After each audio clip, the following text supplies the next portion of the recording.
জানাবো আজকের বাছাই করা গুরুত্বপূর্ণ খবর। প্রথমে দেখে নেব আজকের হেডলাইন্স। শিক্ষিকারা তারা করেছিলেন চাকরিহারাদের মাঝে শুভেন্দু বিস্ফোরক দাবি। তৃণমূল স্বেচ্ছাচারী সরকার চাকরিহারাদের পাশে দাঁড়িয়ে মমতাকে তোপ দিলীপের। বকেয়া দিয়ে নিয়ে সুপ্রিম কোর্টের নির্দেশে নবান্নে আর্থিক চাপ, কত টাকা ঢুকতে পারে কর্মীদের অ্যাকাউন্টে।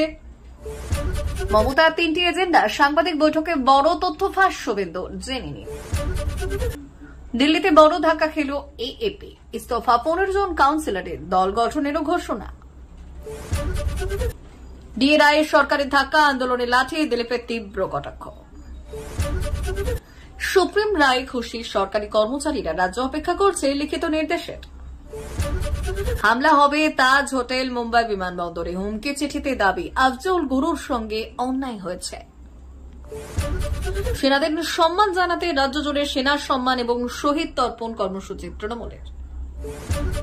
জম্মু কাশ্মীরে অপারেশন ক্যাচ অ্যান্ড হান্ট, 6 জঙ্গি নিহত, 11 জনের খোঁজে সেনা।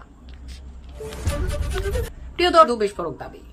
বৃহস্পতিবার বিকাশ ভবনের সামনে তুমুল লাঠিপেটা খেয়েছিলেন চাকরিহারা শিক্ষকেরা, তবে তারপরেও আন্দোলনের রাস্তা থেকে সরে আসেনি তারা। এবার সেই চাকরিহারাদের মাঝে গেলেন রাজ্যের বিরোধী দলনেতা শুভেন্দু অধিকারী। তবে শুক্রবার সন্ধ্যায় চাকরিহারাদের মাঝে গেলেও শুভেন্দু অধিকারী কোনো পতাকা নিয়ে যাননি। 3 মঞ্চেও ওঠেননি, মঞ্চের পাশে একটি জায়গায় বসেছিলেন তিনি। তার সঙ্গে বিজেপি নেতা কৌস্তব বাগচিও ছিলেন। এদিকে চাকরিহারা শিক্ষকেরা আগেই বলেছিলেন তাদের অবস্থান স্থলে কেউ আসতেই পারে, কিন্তু তাদের পতাকা নিয়ে এলে হবে না।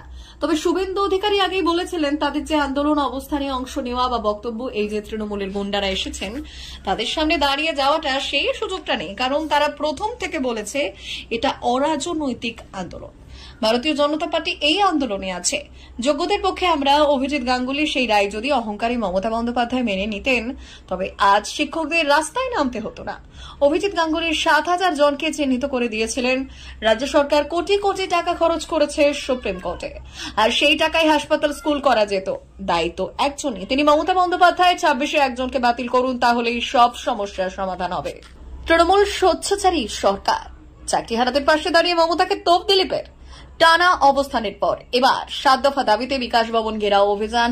চাকরিহারাদের কোনো পরীক্ষা নয়, সরকারকে যথাযথ আইনি প্রক্রিয়ার মাধ্যমে সসম্মানে চাকরি ফেরানোর দাবি চাকরিহারা শিক্ষকদের। বৃহস্পতিবার দুপুর থেকে চাকরিহারাদের বিক্ষোভ ঘিরে বিকাশ ভবনের সামনে উত্তপ্ত হয়ে ওঠে পরিস্থিতি। মেন গেট ভেঙে ভেতরে ঢুকে পড়েন চাকরিহারাদের একাংশ। পুলিশের সঙ্গেও বচসায় জড়িয়ে পড়েন তারা। শিক্ষকদের ওপর পুলিশের লাঠিচার্জ, যা নিয়ে এবার মুখ খুলেছেন রাজ্য বিজেপির প্রাক্তন সভাপতি দিলীপ ঘোষ। শনিবার সকালে নিউ টাউনের ইকো পার্কে প্রাতঃভ্রমণে গিয়ে সাংবাদিকদের মুখোমুখি হয়ে তিনি বললেন, সুপ্রতিম বাবু যা বলেছেন হয়তো কিছুটা ঠিক। বকেয়া দিয়ে নিয়ে সুপ্রিম কোর্টের নির্দেশে নবান্নে আর্থিক চাপ, কত টাকা ঢুকতে পারে কর্মীদের অ্যাকাউন্টে। রাজ্য সরকারি কর্মীদের দীর্ঘদিনের দাবি বকেয়া মহার্ঘ ভাতা নিয়ে সুপ্রিম কোর্টের সাম্প্রতিক অন্তর্বর্তী নির্দেশ রাজ্য সরকারের ওপরে এক বিশাল আর্থিক চাপ সৃষ্টি করেছে। আদালতের নির্দেশ অনুযায়ী আগামী 4 সপ্তাহের মধ্যে কর্মীদের 25% বকেয়া দিয়ে মেটাতে হবে, যার ফলে রাজ্যের কোষাগার থেকে প্রায় 10,000 কোটি টাকা বেরিয়ে যেতে পারে। সরকারি কর্মীদের নিজস্ব হিসেব অনুযায়ী সুপ্রিম কোর্টের এই নির্দেশ বাস্তবায়িত হলে গ্রুপ এ শ্রেণীর এক জন কর্মীর অ্যাকাউন্টে ঢুকতে পারে 1.75 থেকে 2 লাখ টাকা। মমতার 3টি এজেন্ডা, সাংবাদিক বৈঠকে বড় তথ্য ফাঁস শুভেন্দু, জেনে নিন। সুপ্রিম কোর্টের নির্দেশে রীতিমতো জেরবার রাজ্য সরকার, যেখানে আগামী 4 সপ্তাহের মধ্যে সরকারি কর্মচারীদের 25% করে দিয়ে দিতে হবে নবান্নকে, যার ফলে সরকার দেউলিয়া হয়ে যাবে বলে দাবি করছে বিরোধীরা। আর সেই জায়গায় দাঁড়িয়ে রাজ্যের মুখ্যমন্ত্রীকে কটাক্ষ করতে গিয়ে 3টি এজেন্ডা নিয়ে তিনি কাজ করছেন বলে সোচ্চার হলেন বিরোধী দলনেতা শুভেন্দু অধিকারী। প্রসঙ্গত, এদিন সাংবাদিকদের মুখোমুখি হয়ে রাজ্যের বিরোধী দলনেতা শুভেন্দু অধিকারী বললেন, আর সেখানেই তিনি বললেন যে এই মুখ্যমন্ত্রী বলেছিলেন যখন টাকা হবে তখন দেব, কিন্তু এটা তো যোগী আদিত্যনাথ বা হিমন্ত বিশ্ব শর্মা নন। আর এই মুখ্যমন্ত্রীর একটা এজেন্ডা চুরি, দ্বিতীয় এজেন্ডা মুসলিম তোষণা, তৃতীয় এজেন্ডা কিছু ভাতা ছুড়ে দেওয়া। দিল্লিতে বড় ধাক্কা খেল এএপি, ইস্তফা 15 জন কাউন্সিলরের, দল গঠনের ঘোষণা। নয়াদিল্লি 17 মে দিল্লিতে বড়সড় ধাক্কা খেল আম আদমি পার্টি। একসঙ্গে 15 জন কাউন্সিলর এএপির প্রাথমিক সদস্যপদ থেকে পদত্যাগ করেছেন। বিদ্রোহী কাউন্সিলররা দিল্লি পৌর কর্পোরেশনে এএপি দলনেতা মুকেশ গোয়েলের নেতৃত্বে একটি পৃথক দল গঠন করেছেন। সমস্ত পৌর কাউন্সিলর আম আদমি পার্টি থেকে পদত্যাগ করেছেন এবং একটি নতুন দল গঠনের সিদ্ধান্ত নিয়েছেন। সেই দলের নাম রাখা হয়েছে ইন্দ্রপ্রস্থ বিকাশ পার্টি। ইস্তফা দেওয়া কাউন্সিলররা হলেন মুকেশ গোয়েল, হেমচাঁদ গোয়েল, দীনেশ ভরদ্বাজ, হিমানি জৈন, উষা শর্মা, সাহেব কুমার, রাখি কুমার, অশোক পান্ডে, রাজেশ কুমার, অনিল রানা, দেবেন্দ্র কুমার প্রমুখ।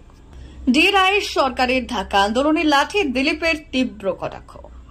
সুপ্রিম কোর্টের নির্দেশে রাজ্যের সরকারি কর্মচারীদের 25% বকেয়া মহার্ঘ ভাতা প্রদানের রায়ে তৃণমূল সরকার বিপাকে।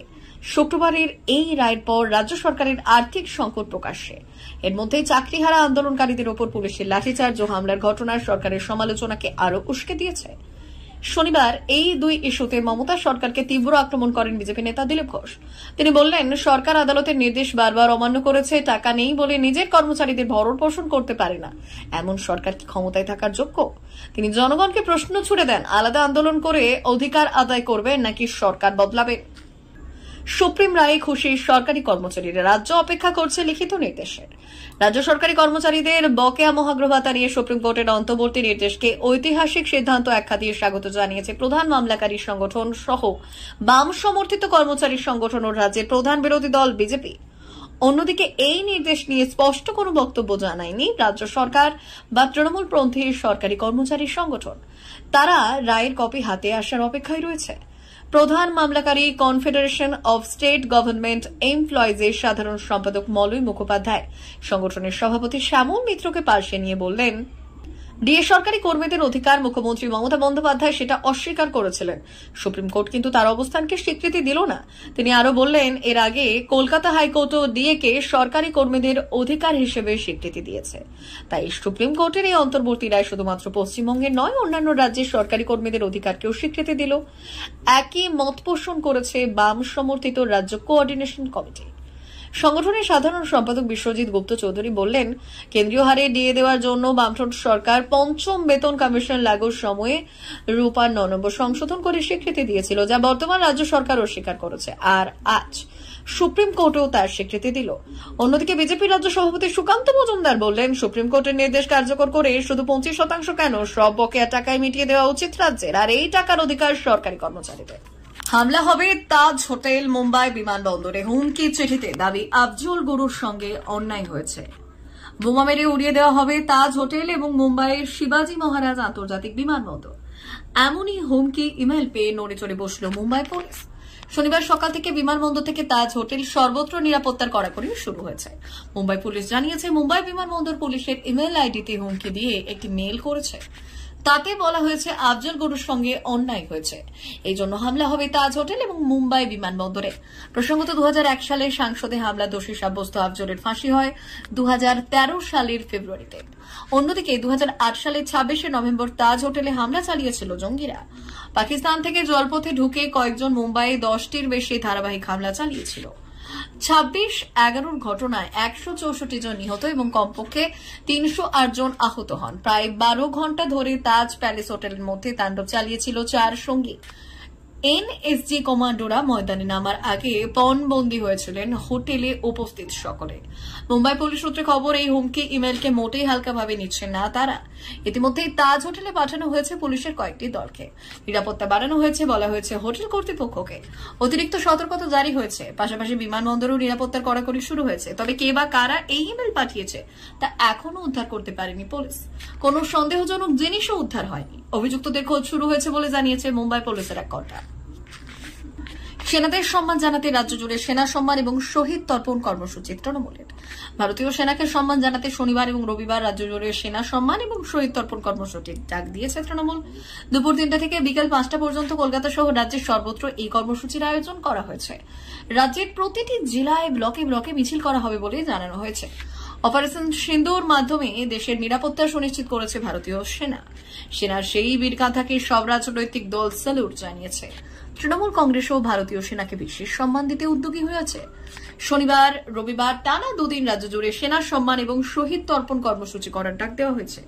আর এই মিছিলে অংশ নেবেন সর্বস্তরের নেতাকর্মীরা। নবান্ন থেকে মুখ্যমন্ত্রী মমতা বন্দ্যোপাধ্যায়ের ঘোষণার পর দলের পক্ষ থেকে সর্বত্র সার্কুলার পাঠানো হয়েছে। রাজ্য সভাপতি সুব্রত বক্সী এই সার্কুলার পাঠিয়েছেন।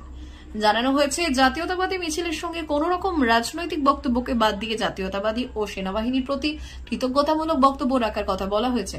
পাশাপাশি দলের পক্ষ থেকে জানানো হয়েছে রাজ্যের নির্দিষ্ট ব্লকে এলাকায় যদি স্থানীয় কোনো শহীদ পরিবার থাকে তাহলে সেই শহীদের আত্মত্যাগকে সামনে রেখে অনুষ্ঠান করতে হবে। পাশাপাশি ওই শহীদ পরিবারকে এই অনুষ্ঠানে যুক্ত করার চেষ্টা করতে হবে। এই দুদিনের অনুষ্ঠানে জুড়তে হবে সাধারণ মানুষকেও। এই কর্মসূচি জোরে ট্রাফিক এবং জনজীবন ব্যাহত করা চলবে না বলেও জানানো হয়েছে, আর সেই মতো ট্রাফিক ব্যবস্থা সাজানো হয়েছে। জম্মু কাশ্মীরে অপারেশন ক্যাচ অ্যান্ড হান্ট, 6 জঙ্গি নিহত, 11 জনের খোঁজে সেনা। জম্মু কাশ্মীরের পহলগাঁওয়ে গত 22 এপ্রিলের ভয়াবহ জঙ্গি হামলার পর থেকে ভারতীয় সেনা এবং জম্মু কাশ্মীর পুলিশ জঙ্গিদের নির্মূল করতে নিরলসভাবে কাজ করে চলেছে। গত 20 দিন ধরে উপত্যকায় একাধিক তল্লাশি অভিযান চলছে। গত দুদিনে সেনা ও পুলিশের যৌথ অভিযানে 6 জন স্থানীয় জঙ্গিকে নিহত করা হয়েছে, যখন 11 জন জঙ্গির খোঁজে তল্লাশি অব্যাহত রয়েছে। আর এই জঙ্গিরা লস্কর-ই তৈয়বা, জৈশ-ও-মোহাম্মদ এবং হিজবুল মুজাহিদিনের সঙ্গেই যুক্ত। অপারেশন ক্যাচ অ্যান্ড হান্ট সীমান্তবর্তী এলাকায় চলছে তীব্র তল্লাশি। অপারেশন ক্যাচ অ্যান্ড হান্টের অধীনে সেনা এবং পুলিশের সীমান্তের কাছাকাছি গ্রামে ঘরে ঘরে তল্লাশি চালাচ্ছে। সেনার দাবি, এই অভিযানে স্থানীয়দের সহযোগিতা পাওয়া যাচ্ছে। পহলগাঁও হামলায় জড়িত লস্করে তৈয়বার 3 জঙ্গির খোঁজে তল্লাশি চলছে, যাদের মাথায় 20 লাখ টাকার পুরস্কার ঘোষণা করা হয়েছে।